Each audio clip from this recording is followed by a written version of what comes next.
Good evening and welcome to NTD News. I'm Stephanie Cox. Here are today's top stories. A crime wave has swept across the nation, more robberies and the largest spike in murders in 6 decades. As Biden works to shed the Defund the Police label from the Democratic Party, a bipartisan push is underway on Capitol Hill to invest more in law enforcement. The fight over mask mandates and critical race theory continues in Loudoun County, Virginia. This time, 65 parents sign affidavits which students attempt to serve to the members of the school board. House Speaker Nancy Pelosi says she wants tougher penalties for Congress members who violate insider trading laws. The issue of members of Congress trading stocks is gaining attention among lawmakers, both Democrats and Republicans. A professor's views on adult-child sex are still drawing backlash. A petition's racking up tens of thousands of signatures demanding that the professor be fired, but he might have the Constitution on his side. Numerous Canadian provinces around announced plans to end pandemic measures, but the protesting truckers say this isn't enough and are blockading more border crossings between Canada and the U.S.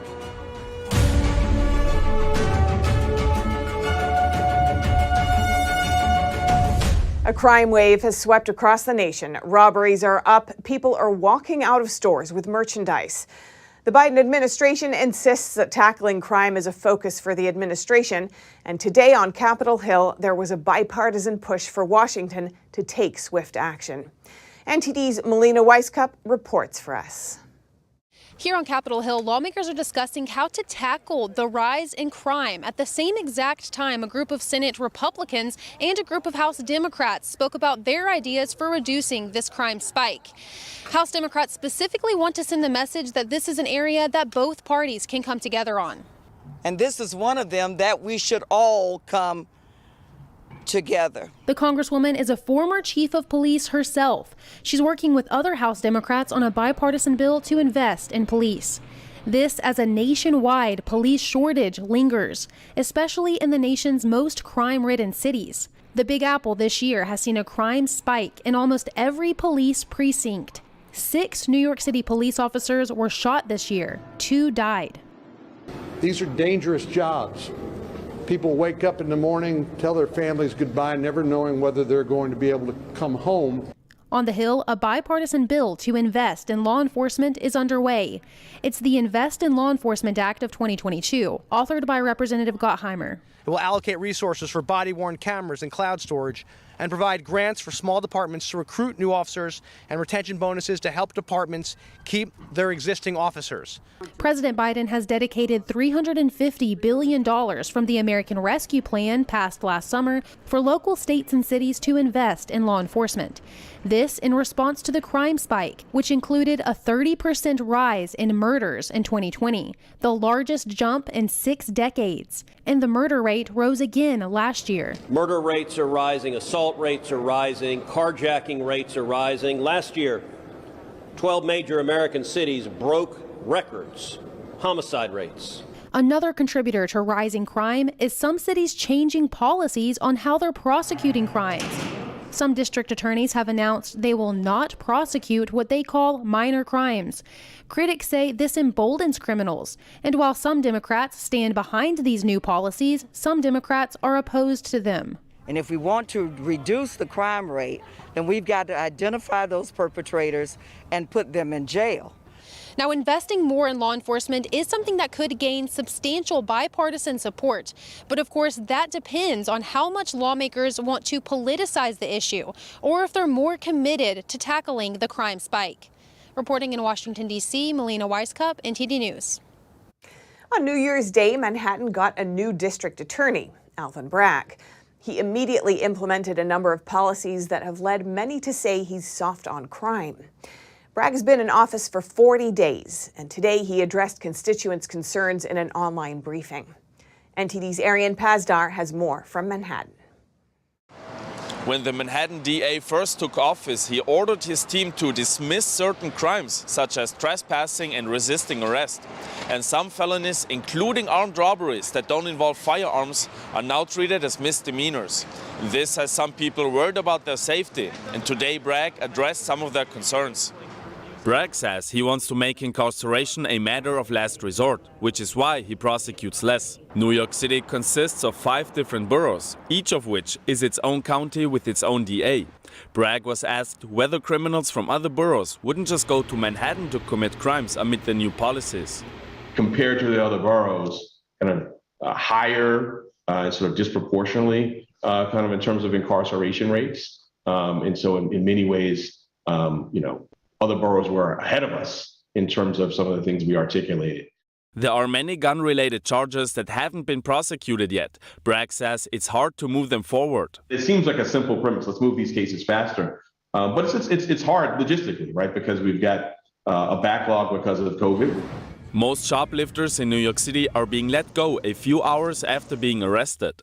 Bragg says he wants to work with stores to aggregate those charges. Someone is, taking, $200 from, 4 stores and sort of going along, for lack of another word, their route, being able to aggregate that conduct so it can be charged at a higher level. Bragg has said that his team can focus on serious crimes by dismissing lesser offenses. But many New York City residents and business owners say that all crimes should be prosecuted in order to make the city safe. Arian Pastar, NTD News, New York. Today, Senator Tom Cotton called on his Democratic colleagues to support his bill to end all mask mandates in schools. This comes as several Democratic governors are lifting their in-school mask rules. Although kids are at the lowest risk of hospitalization and death from the Wuhan coronavirus, they've endured and they continue to endure some of the most excessive, extreme, and suffocating COVID restrictions of any population in our country. Senator Cotton called on Democrats to support his bill, but got immediate objection. If you want education decisions to happen at the local level, you do not tie the hands of state and local officials. You don't cut schools off from the resources they need just because you think you know better than the parents and local officials. Senator Cotton disagreed with Murray's argument. I think that you, as a parent, knows better. You know what's best for your child, not some Democratic politician, not some liberal superintendent, not some neurotic public health obsessive. School mask mandates have become a major controversy nationwide. Parents have pushed back against school districts for mandating students of all ages to wear masks. This week, Democratic governors in 6 states have announced an end to indoor mask mandates, some of them including schools. In Virginia, the state Senate just passed a bill to end school mask mandates with Democrat support. The White House is not behind this move. During today's briefing, the CDC director said that the agency's guidance on indoor masking has not changed. They will continue to endorse universal masking in schools. Our hospitalizations are still high. Our death rates are still high. So as we work towards that and as we are encouraged by the current trends, we are not there yet. White House Press Secretary Jen Psaki said today that the administration will continue recommending the CDC's guidelines on masking in schools. Parents in Loudoun County, Virginia are continuing to fight against mask mandates and critical race theory in their children's schools. Many of the parents say they don't feel that anyone is listening, and that has left them no choice, they say, but to serve papers to the members of the school board. NTD's Jason Perry has the story. We are therefore here today to serve you an affidavit by which you must respond with an affidavit and sworn testimony showing us where in the Constitution you have been given the legal authority to trample on the rights. Parents in Loudoun County, Virginia are fed up with their school board and say they don't listen. Now, 65 parents have signed affidavits in an attempt to force a response from the board members. In the affidavits, they asked the board to end unconstitutional COVID-19 mandates, stop all critical race theory-related programs, and dedicate restrooms to male, female, transgender, and staff, among other requests. According to Renee Kemp, one of the organizers of the effort, the school board will either respond with backup documents to support their current policies or ignore them, which she says is equivalent to admitting the wrongdoing alleged in the affidavits. Parents applauded and cheered as the kids walked to the front of the room with the affidavits in hand. One of the board members, Atusa Reeser, immediately got up and left the room, and commotion erupted. School board chair Jeff Morse then took control of the room. Excuse me, there's one chairman, one time, one voice, okay? Now listen, we will all be seated. Any documents that need to be provided will be provided to the LCPS staff. They will forward them to us, and then we will all receive copies. The children then left the room to serve the papers to the school staff. Chief Operations Officer Kevin Lewis then met Megan Rafalski, who is the leader of the Education Task Force, on behalf of various grassroots parent organizations in Loudoun County. We have done everything we possibly can. We've come to school board meetings, we've talked, we've written emails, we've tried to talk to our principals. Our kids are being shut out. We just want to go to school, okay? That's all we're trying to do. And they've made us do this. We've spent nearly $1,000 to print documents that we have to serve you, to ask you to please look at these things. How have we gotten here in American society? I don't understand. Also on Tuesday, Virginia's Democrat-controlled state Senate passed a bill to end mask mandates in public schools. The bill is expected to pass the Republican-majority State House and soon arrive at Governor Glenn Youngkin's desk. Jason Perry, NTD News, New York. And also joining Virginia, New York, Illinois, and Rhode Island announced today an end date for mask requirements and other COVID restrictions. New York Governor Kathy Hochul and Illinois Governor J.B. Pritzker made similar announcements to end their state's mask mandates for most indoor public settings. But both states are keeping masking rules in schools. New York will drop its mandate for businesses effective Thursday, but the state will still require masks in healthcare settings and on public transportation. Illinois will lift its mandates starting February 28th, with exceptions for settings such as hospitals and nursing homes. Rhode Island no longer requires proof of vaccination, and in addition to removing mask requirements in public areas, the state is also ending mask mandates in schools. Massachusetts will no longer require students and staff in schools to wear face coverings while indoors, starting February 28th. Also today, the House Education Committee advanced an amended bill to block local school boards from imposing mask mandates. And matching amended legislation is moving through the Senate. Top Democrats are calling for tighter restrictions on lawmakers trading stocks. House Speaker Nancy Pelosi says there should be tougher fines for violating a law that prohibits members of Congress from insider trading, while others say lawmakers should be banned from trading stocks altogether. Senate Majority Leader Chuck Schumer is asking Congress to address the issue. NTD's Allison Lee has more. House Speaker Nancy Pelosi answered reporter questions on Wednesday about Congress members trading stocks. She had previously resisted banning stock trading for members of Congress. She said in December that members, quote, should be able to participate in that, but now she's suggesting tougher penalties for lawmakers who break the rules. We have to tighten the fines on those who violate the Stock Act. It's evidently not sufficient to deter behavior. And then the third is just really, it has to be government-wide. The Stock Act of 2012 bars members and employees of Congress from insider trading, but according to an investigation by Business Insider, 55 members of Congress have violated the act in 2021 alone. And another analysis shows that Pelosi and her husband have made millions from stock trading since taking office. Pelosi now suggests expanding the requirement of the Stock Act to the judiciary branch. The court system, the third branch of government, the judiciary, has no reporting. The Supreme Court has no disclosure.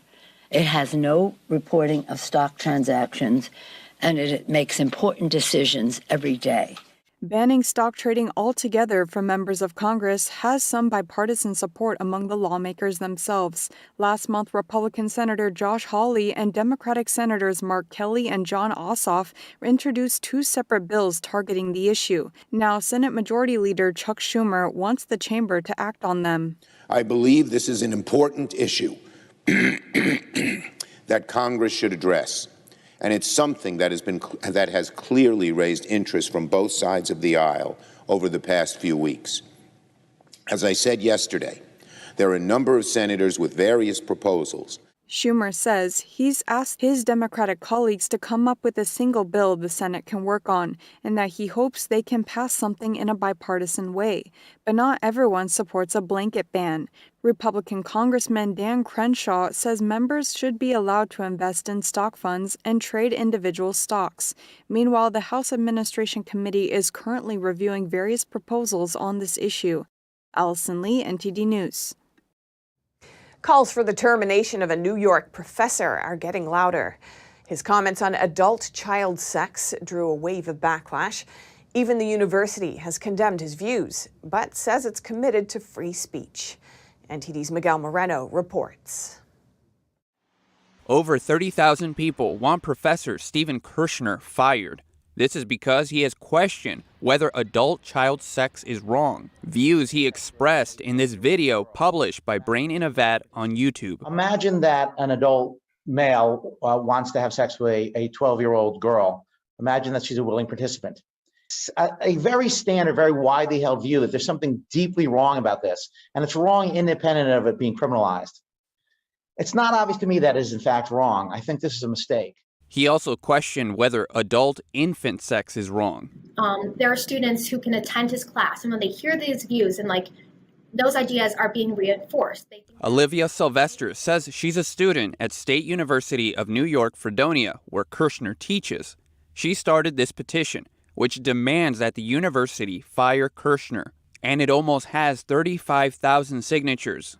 Why are you calling on the university to fire Professor Kirshner?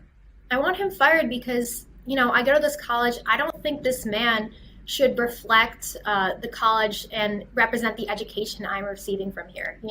He's hired as a teacher and he's hired to publish works. And what he does with them is he spreads these hateful views in both what he speaks about and what he publishes. Sexism, racism, hate towards veterans, pedophilia, and so much more. And it's disgusting. And I don't want to go to a college that hires him and keeps him here. Sylvester says the professor's views are harmful to students who've dealt with sexual abuse. Kirshner has defended non-consensual adult-child sex. He's also argued that people shouldn't be very grateful to veterans. We contacted him for comment, but he hasn't gotten back to us. According to WGRZ, Fredonia University said it's committed to the principles of academic freedom and freedom of speech, but condemned the professor's views. No word of whether Kirshner will be fired. The Academic Freedom Alliance and the Foundation for Individual Rights in Education have defended Kirshner in letters to Fredonia University President Stephen Collison. Both say the professor's speech is protected by the First Amendment, and one demands that Collison give Kirshner access to the campus again. Last week, the president assigned Kirshner to off-campus duties until further notice. Miguel Moreno, NTD News. Canada is facing more blockades by protesting truckers. While numerous provinces are announcing plans to scrap pandemic measures, the protesters say this isn't enough. They say the protests will continue until all mandates and restrictions end. A growing number of Canadian provinces are announcing plans to do away with pandemic measures. This as pressure continues to mount from the truckers protesting mandates and restrictions. Nova Scotia, Prince Edward Island, Saskatchewan, and Quebec have outlined plans to end most restrictions and will soon begin rolling them back. The Premier of Alberta ended the province's vaccine passport requirement Tuesday night. Other pandemic restrictions will end in 3 weeks. This may appear as a win for the truckers who have been protesting for over a week and a half, but they still aren't satisfied.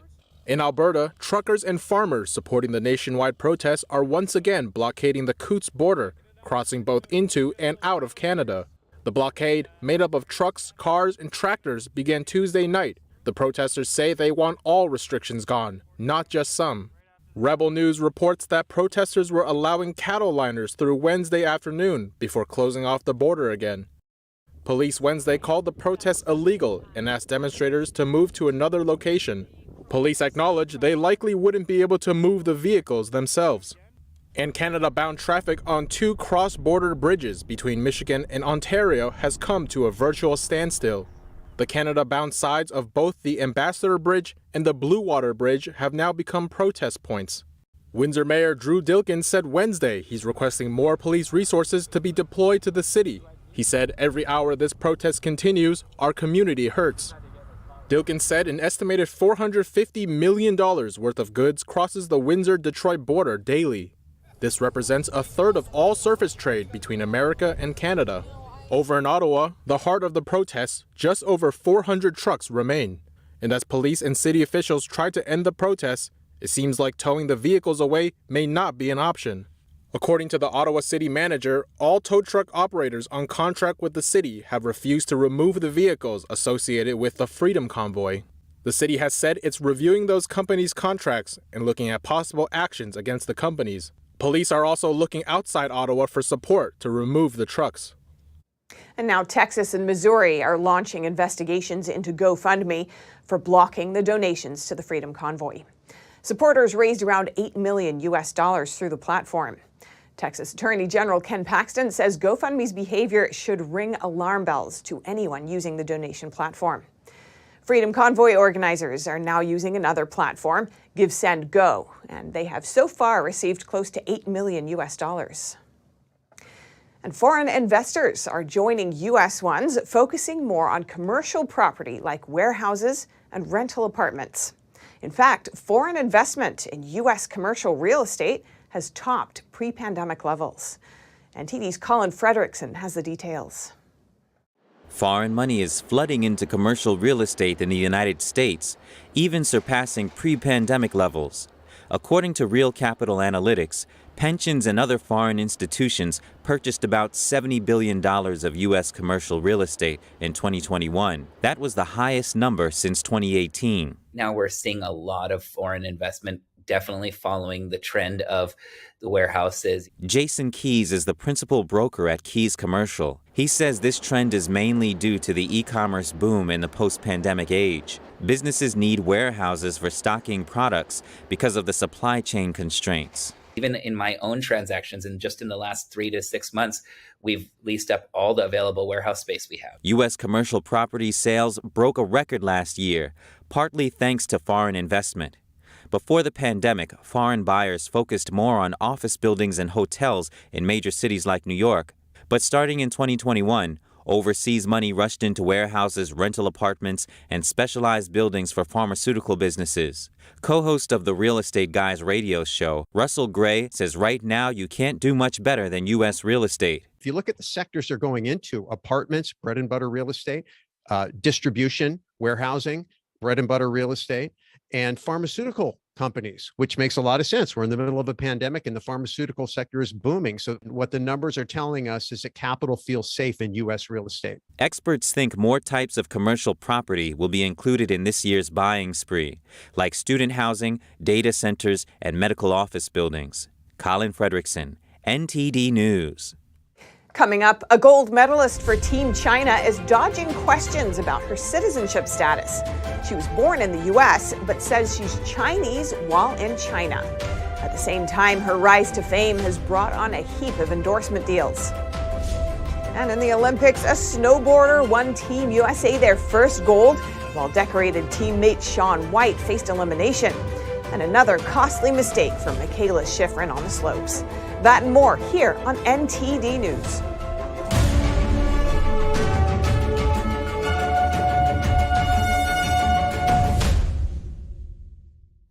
Gold medalist Eileen Gu has risen to a place of stardom on Team China, affectionately dubbed Beijing's Olympic darling, after claiming victory on the ski slopes. But some wonder whether she's actually eligible to compete for the country. Reporters are posing questions about her citizenship status, but for now, the answer remains unclear. Here's more on that. All eyes are on Beijing for the Winter Games, and one Olympian is drawing particular attention. Eileen Gu is a freestyle skier competing for Team China. She's become Beijing's Olympic darling in recent days, lifted to hero status after claiming her first gold medal for the country. But the U.S.-born athlete is facing questions, not about her sport, but her citizenship. Gu repeatedly declined to comment about her citizenship status Tuesday, instead saying during a press conference her mission is to use sport as a force for unity. I'm American when I'm in the U.S., and I'm Chinese when I'm in China. Reporters asked similar questions in a number of different ways, but Gu deflected each one. The issue comes as many wonder why Gu was allowed to compete for China. That's because Chinese law doesn't allow dual citizenship, and there is no record showing Gu has given up her U.S. status. But who exactly makes the rules for who is and isn't allowed to compete for a given country? And what is the rule? The Olympic Charter states that any competitor must be a national of the country they represent, adding that if an athlete is a national of 2 or more countries, they may choose to represent either one of them. But Chinese law considers its non-citizen permanent residents foreigners. It states any foreigners who obtained a foreign permanent resident ID card must present a valid passport and foreign permanent resident ID card to exit and enter China. According to a BBC report, the Chinese Consulate General in New York confirmed Gu has been through the process to obtain permanent residency and become eligible for China's Olympic team. Gu's newfound popularity has come with added perks. She now endorses over 20 brands in China. That's up from just 7 before 2021. And most of her original sponsors are tied to skiing. But since last year, brands unrelated to the sport have sought her out for endorsements. These brands include designer fashion and beauty companies like Louis Vuitton and Estée Lauder, luxury car maker Cadillac, Swiss watchmaker IWC, and home goods manufacturer Kohler. Her endorsement fee for each new sponsor has skyrocketed, now sitting at nearly $2 million. The total value of her endorsements is estimated at roughly $35 million, revenue she shares with her agency.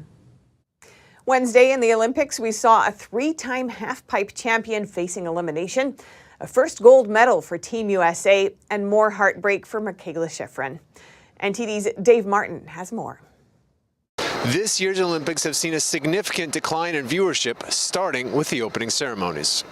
Friday's kickoff event drew a record low rating of 16 million, which includes a streaming audience and pales in comparison to the 28 million who tuned into the same event 4 years ago when it was held in South Korea.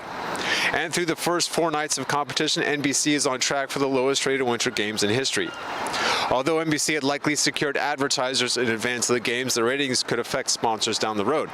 The cost could be high, though, as NBC agreed 8 years ago to pay $7.75 billion to air 6 Olympics games from 2021 through 2032. Michaela Schifrin's Nightmare Olympics continued Wednesday as she skied out and failed to finish a race, this time the slalom, just 5 seconds into her descent. Previously, Schifrin slipped on the giant slalom and was unable to finish. The shocking turn of events means the popular American skier is out of 2 competitions she previously had won Olympic gold in. Schifrin previously said she plans to compete in all 6 events. The next scheduled competition is the Super G on Friday. 3-time gold medal winner Shaun rebounded from a fall on his first run in his signature event, the halfpipe, to make the finals. The 35-year-old White, who announced he'll be retiring at the end of these games, was in the outside looking in after placing 19th on his initial run. With the pressure of knowing only the top 12 riders advance, White smoothly performed a 5-trick routine in his second run and let out a big scream after he finished. The judges awarded him a score of 86.25, the 4th best score of anyone, and now he'll be competing Friday for gold. The U.S. got their first gold medal of these games Wednesday as snowboarder Lindsey Jacobellis won the snowboard cross final. The win came 16 years after her last Olympic medal when she had to settle for silver in the same race after a fall at the end cost her the gold. Now, through 8 days of competition, Russia has the most medals with 11, followed by Norway and Austria with 10 apiece. Germany, though, has accrued the most golds with 5, including 3 from the luge. Dave Martin, NTD News, New York. And Super Bowl Sunday is just around the corner, and it's highly anticipated for another reason. A show featuring two groups of adorable, fluffy players, Team Ruff and Team Fluff. The cuteness that is the Puppy Bowl is returning for its 18th year on Sunday. This year's show will include 103 puppy players, the largest number of entries so far. 51 shelters from 23 different states are participating. Dogs representing Team Ruff and Team Fluff will wear blue or orange bandanas, respectively. The game will hand out a Most Valuable Puppy award by the end. While the producers aim to entertain, their main goal is to raise awareness of adopting pets from shelters and rescues. At the end of each break, the program will showcase the puppies currently available for adoption. The 3-hour special will start at 2 p.m. Eastern Standard Time and air on the U.S. network Animal Planet, with live streaming available on Discovery+. And coming up, Tesla recalls nearly 27,000 vehicles, citing visibility concerns issues due to windshield defrosting issues. This is the third recall for the car maker in recent weeks. And California's high-speed rail project is increasing the price tag again. An additional $5 billion is getting tacked on to the total estimated cost to finish the project.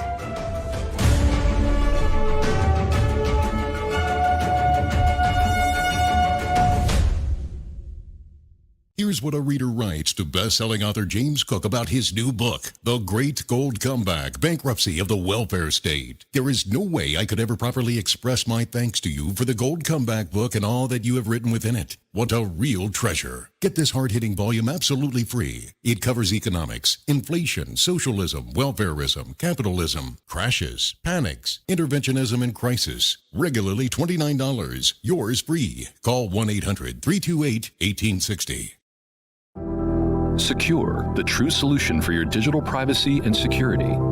Secure is a private and secure messaging and email solution hosted in Switzerland, using military-grade encryption and Swiss privacy laws, giving you true privacy.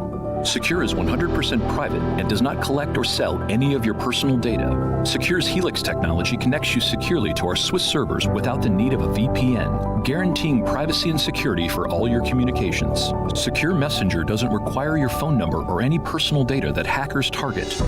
Chat by Invites allows you to chat privately and securely with anyone outside of your secure network without the need for others to download Secure.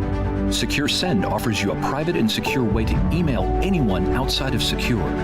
You won't find this level of privacy or security on any other email or instant messaging application. Visit secure.com. Regain and protect your privacy today. The principles of liberty, freedom, and the tenets of our constitutional republic are under attack. That's why we are building freedomsquare.com. Freedomsquare.com, designed to unite freedom-loving Americans. Freedomsquare.com. Freedom lives here.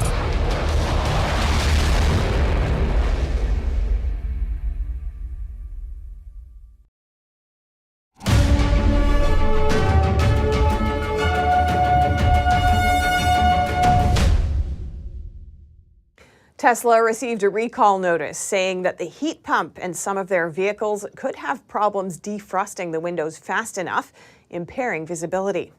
The recall will apply to almost 27,000 Tesla cars. NTD's Jason Blair brings us more. The National Highway Traffic Safety Administration issued a recall for nearly 27,000 Tesla vehicles due to an issue with the cabin heating systems.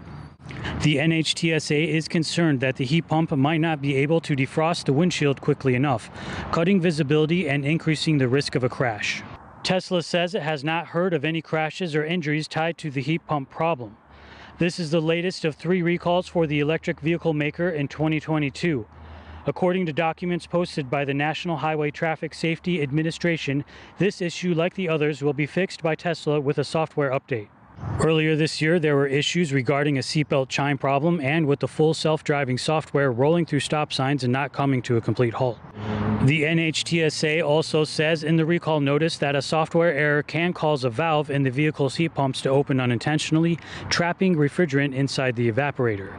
That can reduce defrosting performance.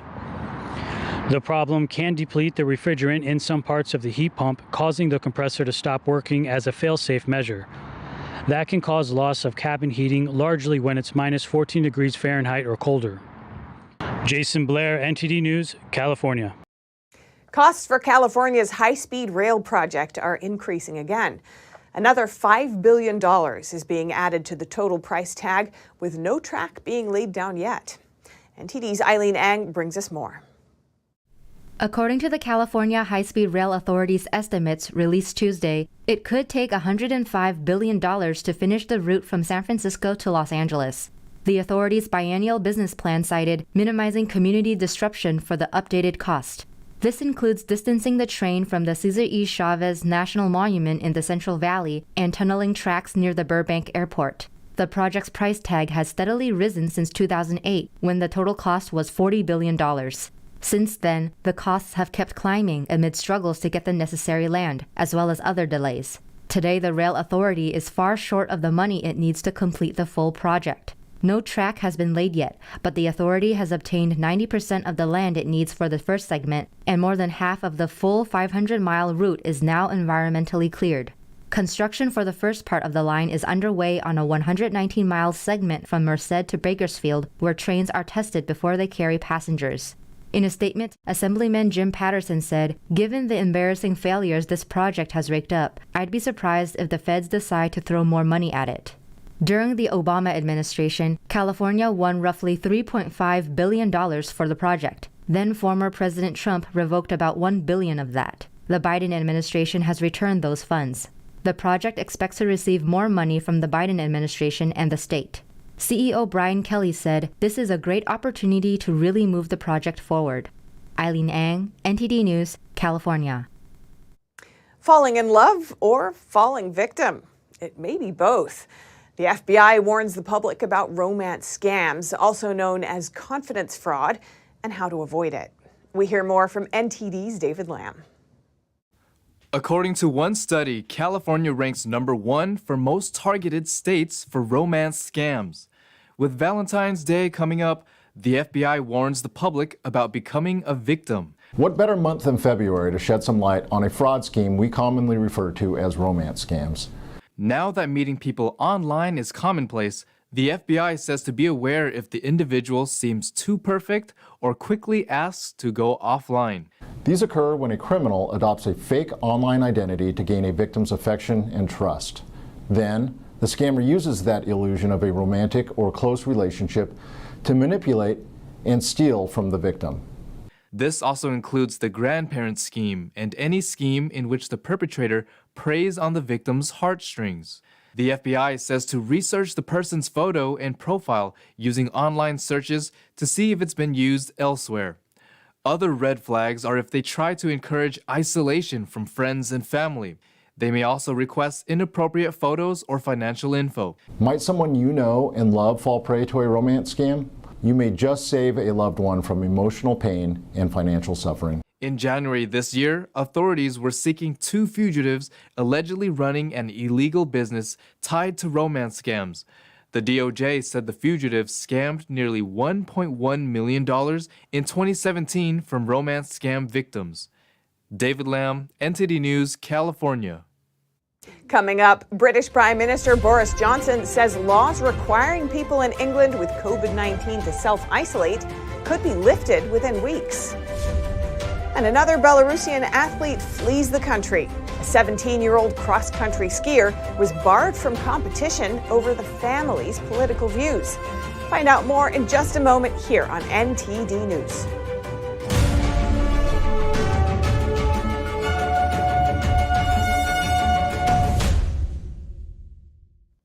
British Prime Minister Boris Johnson has said that laws requiring people in England with COVID-19 to self-isolate may be lifted earlier than planned.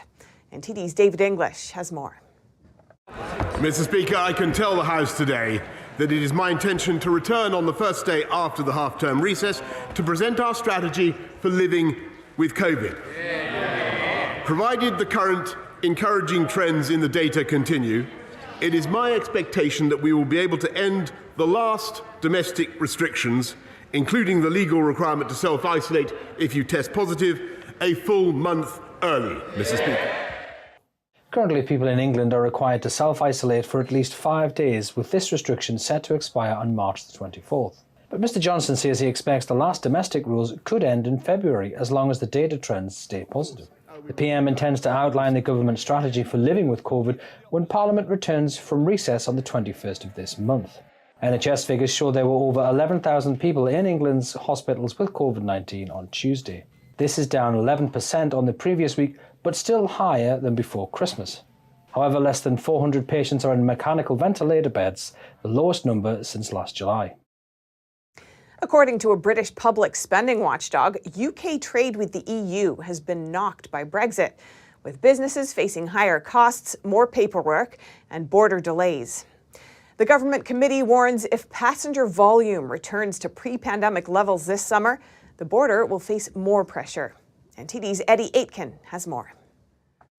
A report by the Public Accounts Committee said while it was hard to separate the impact of Brexit from the effects of the pandemic, it was clear that the EU exit has had an impact. Chair of the committee, Dame Meg Heller, said that despite promises to free up firms and boost productivity, the only detectable impact so far is increased costs, paperwork and border delays. The committee also warned of lengthy border delays and lorry queues once passenger numbers return to normal, as the new border arrangements have not yet been tested at pre-pandemic levels.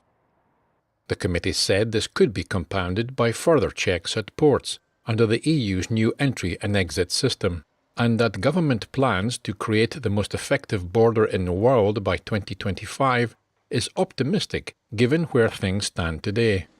The report comes after the Prime Minister appointed Jacob Rees-Mogg as Minister for Brexit Opportunities as part of a cabinet reshuffle.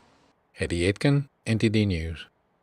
The EU Commission President's personal messages to the Pfizer CEO are raising questions in Brussels. The focus is on the terms of the contract for Pfizer's COVID vaccines and the liability of the pharmaceutical company for possible side effects. NTD's David Vivas has the details. What is the content of text messages exchanged between European Commission President Ursula von der Leyen and Pfizer's boss as the EU was negotiating a deal to purchase 1.8 billion doses of COVID vaccine in April 2021? This is the question European Ombudsman Emily O'Reilly asked the EU Commission to answer, but so far with no success. The Ombudsman's job is to hold the EU's institutions to account. O'Reilly was not the first to try to understand the terms behind the contract between the EU Commission and the American pharmaceutical company. A journalist of news site, netspolitic.org, has also sent requests to the Commission for the messages.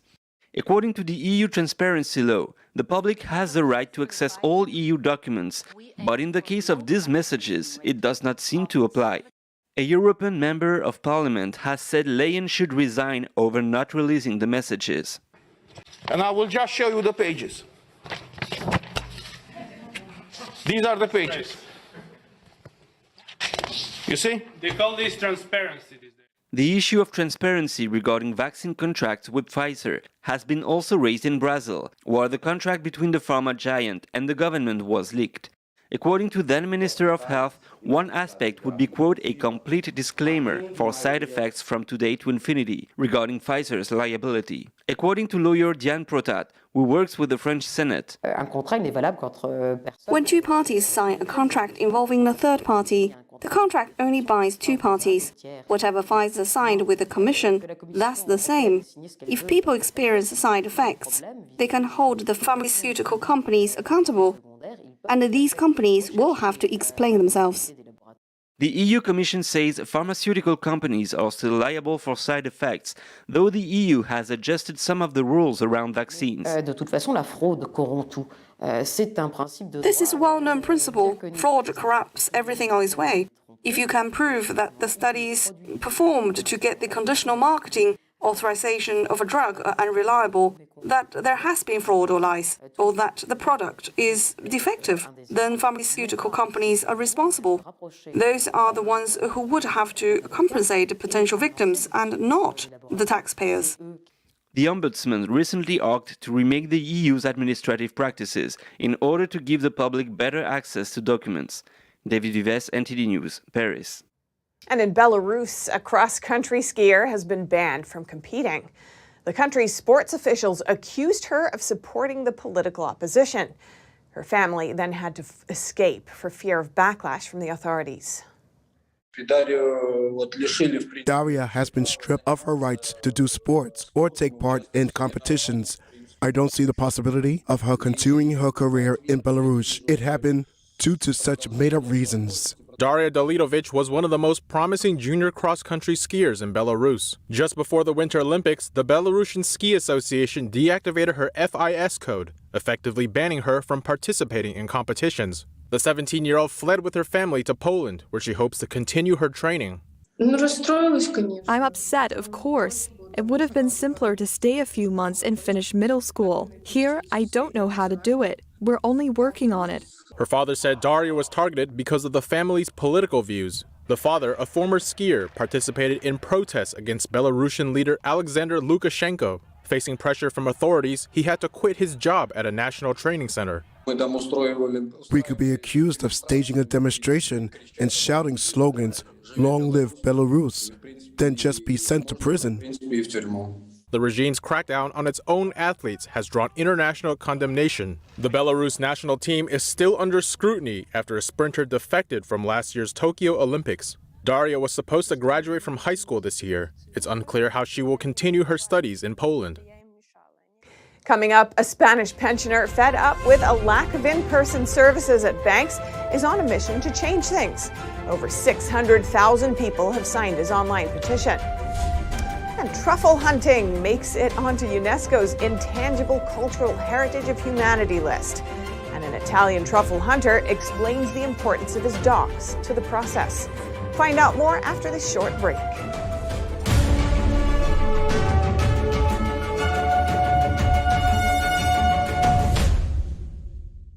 Hello, I'm Mike Lindell, CEO of MyPillow. Retailers, shopping channels, and now even banks have tried to cancel myself and MyPillow. During these times, your support has meant everything to us. My employees and I want to personally thank each and every one of you by passing the savings directly on to you. For example, you can get my Giza Dream bed sheets for as low as $39.99 a set. That's a savings of 60% and the lowest price in history. And remember, they're made with the world's best cotton, grown where the Sahara Desert, the Mediterranean Sea, and the Nile River all meet. They come with my 10-year warranty, and I guarantee they'll be the most comfortable sheets you'll ever own. So go to MyPillow.com now and use the promo code on your screen or call the 1-800 number below to get my Giza Dream bed sheets for as low as $39.99, the lowest price in history. If you do it right now, I'm also going to include a free gift with your purchase. Thank you and God bless.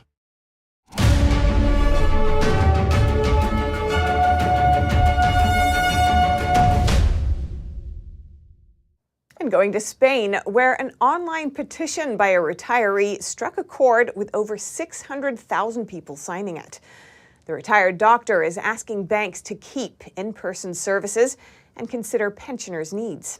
He says the trend of online banking excludes most elderly people and those who don't have computer skills. We've got more from NTD's Joy Dogood.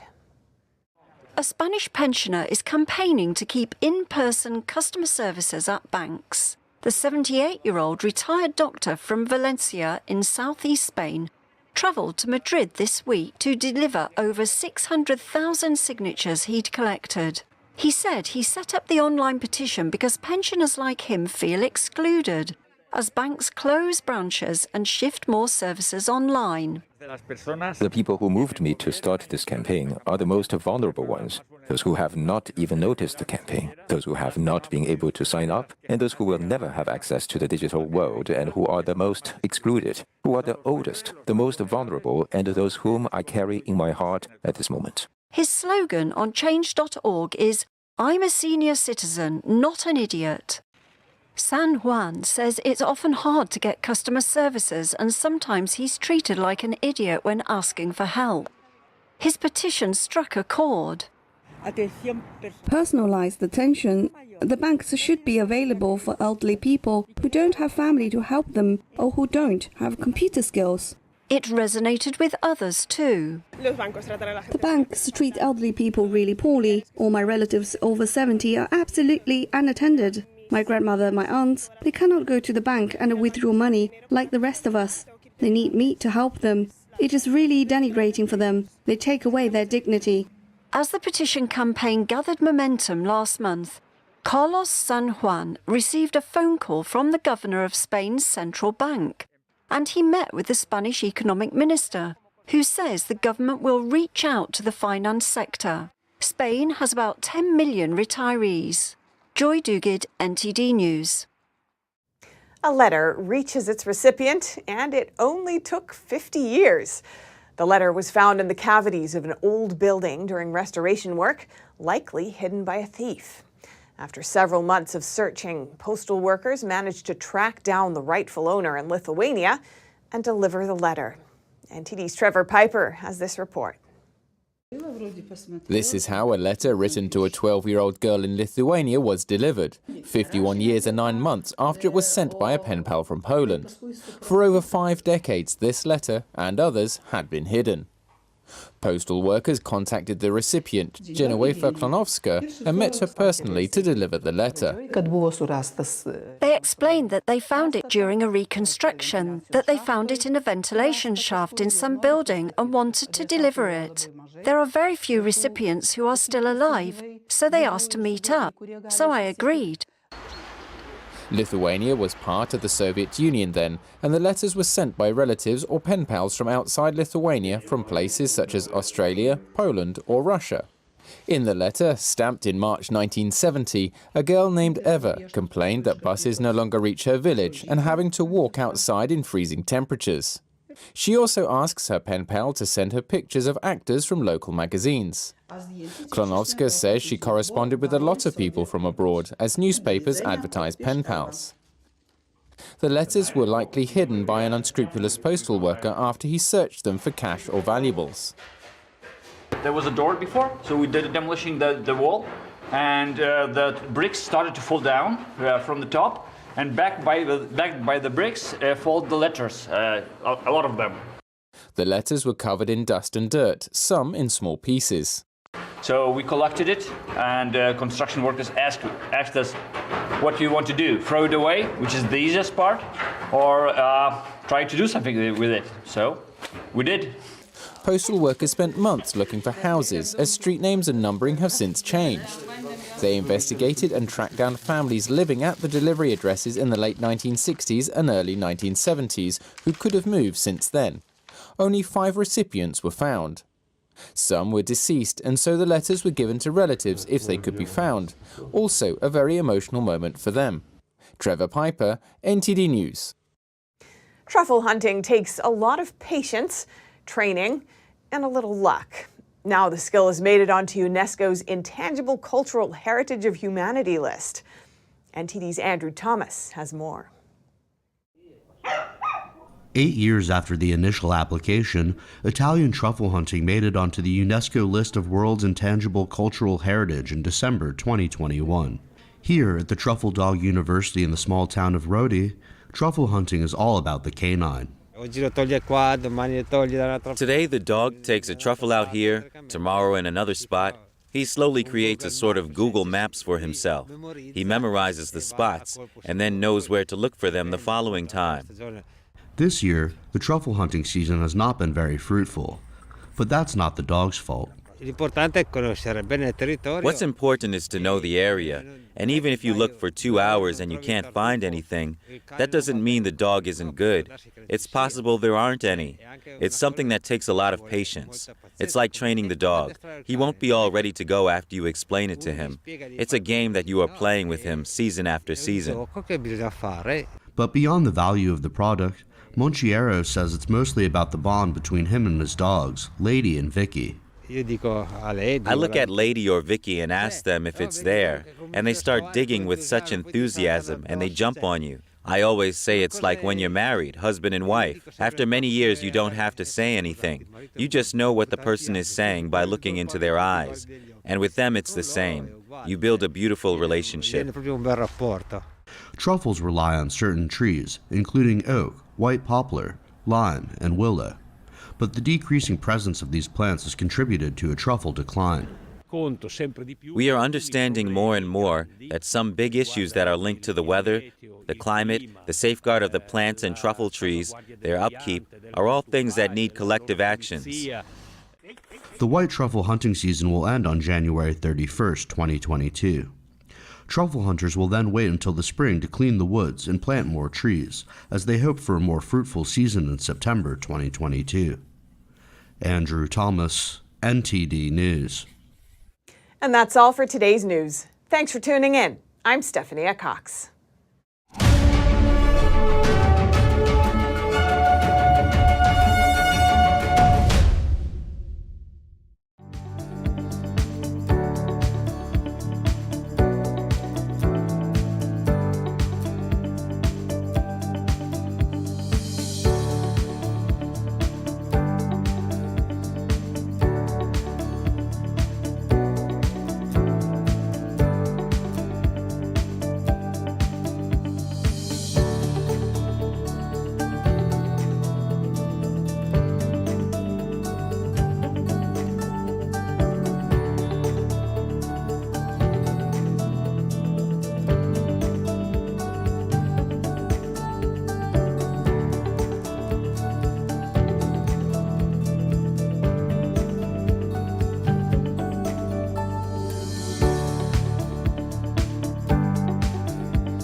Thanks for watching us on YouTube. Did you know YouTube only keeps selected videos on its platform?